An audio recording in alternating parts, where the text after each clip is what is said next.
अस्सलाम वालेकुम दोस्तों। Mic Hesson Pakistan cricket team के हेड कोच ने प्रेस कॉन्फ्रेंस की। बाबर आजम के हवाले से सवाल हुआ, उस पर उनके जवाब देने से पहले जो उन्होंने बोला, मैं आपको एक छोटा सा रेफरेंस देता हूं। आपको याद है ट्रांजिशन का फाइनल पाकिस्तान जीते और man of the match Mohammad Nawaz थे, बल्कि मैन ऑफ द सीरीज वो हुए। उनसे उनके हवाले से सलमान आगा से प्रेस कॉन्फ्रेंस में एक सवाल हुआ और रेफरेंस दिया गया बाबर आजम। अस्सलाम वालेकुम दोस्तों, mic Hesson Pakistan cricket team के हेड कोच ने प्रेस कॉन्फ्रेंस की। बाबर आजम के हवाले से सवाल हुआ, उस पर उनके जवाब देने से पहले जो उन्होंने बोला, मैं आपको एक छोटा सा रेफरेंस देता हूं। आपको याद है ट्रांजिशन का फाइनल पाकिस्तान जीते और man of the match Mohammad Nawaz थे, बल्कि मैन ऑफ द सीरीज वो हुए। उनसे उनके हवाले से सलमान आगा से प्रेस कॉन्फ्रेंस में एक सवाल हुआ और रेफरेंस दिया गया बाबर आजम का। कहा गया कि बाबर आजम ने कहा था कि मोहम्मद नवाज मेरा मैच विनर है, तो आप भी अब कप्तान हैं, तो आप क्या कहेंगे। उन्होंने बोला कि बाबर आजम ने कहा था तो ठीक ही कहा होगा। उसके बाद फौरन मीडिया मैनेजर जो पाकिस्तान टीम के, उन्होंने कहा नेक्स्ट क्वेश्चन, यानी सलमान आगा को इस सवाल पर आगे नहीं बढ़ने दिया। सलमान आगा ने कहा नहीं कोई बात नहीं, मैं इस पर बोलता हूं। तो बाबर आजम के सवाल के ऊपर रोका गया, फिर सलमान आगा ने इंटरफेयर किया और फिर इस बात को खोला, आगे से पूरा उन्होंने बात की। अब एक दफा फिर माइक हैसन से बाबर आजम के ऊपर सवाल हुआ और जर्नलिस्ट ने जब सवाल पूछा, उन्होंने पहले कहा कि आपने बड़ा ब्लंटली बोल दिया बाबर रिजवान की खामियों के ऊपर बात की, और मीन के जो उन्होंने इससे पहले पाकिस्तान के अंदर स्टेटमेंट दी थी बाबर रिजवान के ऊपर, यानी स्ट्राइक रेट के ऊपर। तो जर्नलिस्ट ने कहा आपने बड़ा ब्लंटली स्टेटमेंट दी उनकी खामियों के ऊपर। उस पर माइक हैसन ने कहा कि आपने क्या सवाल पूछा, मतलब अपना सवाल दोहराइए।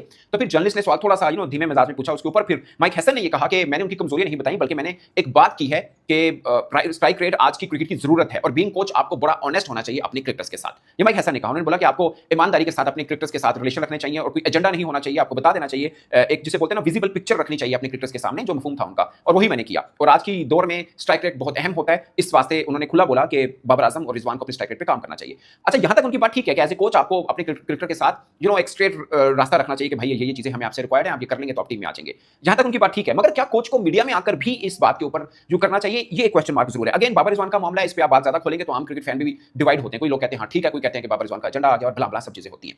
अगर ईमानदारी की बात है तो इस स्टेटमेंट के ऊपर भी माइक हैसन को बोलना चाहिए जो मीडिया पे आया और जो कि सच भी है, लेकिन माइक हैसन इस बात को मानने को तैयार नहीं है पब्लिकली कि उन्होंने बाबर आजम को कीपर की ऑप्शन या ऑफर भी की थी कि आप एज ए कीपर भी खेलें। आज शायद क्रिकेट फैंस को यह बात समझ में आ रही हो कि माइक हैसन ने जो पहले बाबर आजम को यह कहा, और आज वो नहीं मानते कि बाबर आजम को उन्होंने ये कहा था कि कीपर आप कीपर के तौर पर ट्राई करें तो टीम में आ सकते हैं। वो इसलिए बनता था कि हारिस वाली एक जगह है जो शायद अब आप लोगों को समझ में आए कि वो ऐसी जगह है जिसमें एक इंक्लूड हो सकता है। और मैं हमेशा मानता हूं कि जब बेशक आपका जिक्र हुआ कि किसको होना चाहिए, बाबर या रिजवान, तो मुझे ये लगता था कि शायद रिजवान के ज्यादा चांसेस बनते हैं। वो इसलिए कि कीपर वाली उधर टीम में दो कीपर हैं, पाकिस्तान टीम में दो नहीं है, मेकशिफ्ट कीपर साबिर फरहान को बनाया गया। तो मैं इसलिए मानता था कि शायद रिजवान की ऑप्शन ज्यादा बेहतर बनती है as compared to Babar. Note Babar एक बड़े बल्लेबाज हैं, बट जो टीम का कॉम्बिनेशन बन चुका हुआ है उसमें शायद मेरे ख्याल में बाबर की जगह ज्यादा बनती है एज कंपेयर टू रिजवान की जगह ज्यादा बनती है as compared to Babar Azam, क्योंकि कीपर ऑप्शन जहां पे टर्न हो शायद रिजवान ज्यादा कंफर्टेबल ऑप्शन बन सकते थे अगर 17 मेंबर टीम के अंदर वो होते तो।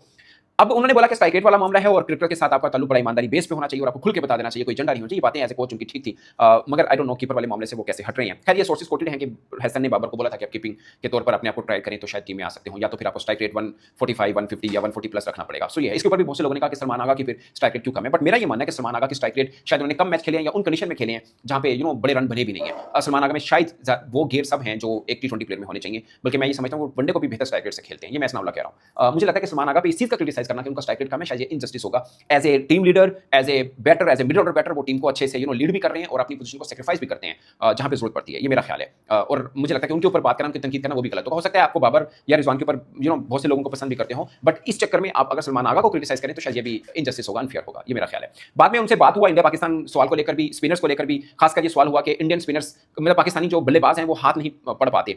उसका अगर उन्होंने जवाब ये दिया कि राशिद खान को खिलाए हमने, नबी को खिला उस पिच के ऊपर जहां पर शारजा का लास्ट मैच जो ट्रांजिशन का फाइनल था, उस पर हैसन ने कहा कि उस पिच के ऊपर जहां पर 120 रन बहुत है, हमने 140 रन किए हैं और हमने उस पिच के ऊपर उस टीम को जिसके स्पिनर वर्ल्ड बेस्ट माने जाते हैं हमने 75 रन से शिकस्त दी है। सो आप कैसे कह सकते हैं कि हम स्पिनर्स को हाथ नहीं पड़ पा रहे। ये कमेंटेटर ने भी ड्यूरिंग मैच कहा था कि पाकिस्तानी बैटर्स को पता नहीं चल रहा था गुगली का लेग ब्रेक का या कैरम बॉल कर रहे होते तो रीड नहीं कर पा रहे होते। बहुत से कमेंटेटर्स ने भी इस बात की निशानदेही की, शायद इसलिए जर्नलिस्ट ने हैसन से ये सवाल भी पूछा, तो जिस पर हैसन ने कहा कि ये कैसे आप कह सकते हैं, हमने तो अफगानिस्तान को 2 मैच हरा रखे हैं और फाइनल में बड़े रन किए, 20 रन ज्यादा कर दिए उस पिच पे जहां पर 120 भी शायद ठीक थे, जो कि बाद में साबित हुआ कि हाँ ठीक थे इतने रन पे। सो ये उन्होंने मतलब ये कहना था कि इंडियन स्पिनर के हाथ भी हम पढ़ लेंगे, मसला नहीं है। अगर कुलदीप गुगली करेगा या वरुण चक्रवर्ती अपनी मिस्ट्री बॉल करेगा हम पढ़ लेंगे, मसला नहीं, हमारे बैटर स्पिनर को अच्छा खेल लेते हैं क्योंकि हमने अफगानिस्तान को भी खेल रखा है। सो ये एक उनका इत्मीनान है जो कि being head coach of Pakistan team होना भी चाहिए कि आप अपने बैटर्स का डिफेंड कर रहे हो कि नहीं हम स्पिन को अच्छा खेलते हैं। अगरचे स्टैट्स ये बताते हैं कि पाकिस्तानी बल्लेबाज स्पिन कंडीशन में कंपैरेटिवली बुरी क्रिकेट खेल रहे हैं। मतलब हम पे ये आता था कि सीना कंट्री में जाके हम कोलैप्स करते हैं, बट अब तो हम स्पिनर्स के सामने भी थोड़ा सा स्ट्रगल कर रहे हैं, बट कोच का डिफेंड करना एक लॉजिकल है और उनको करना भी चाहिए।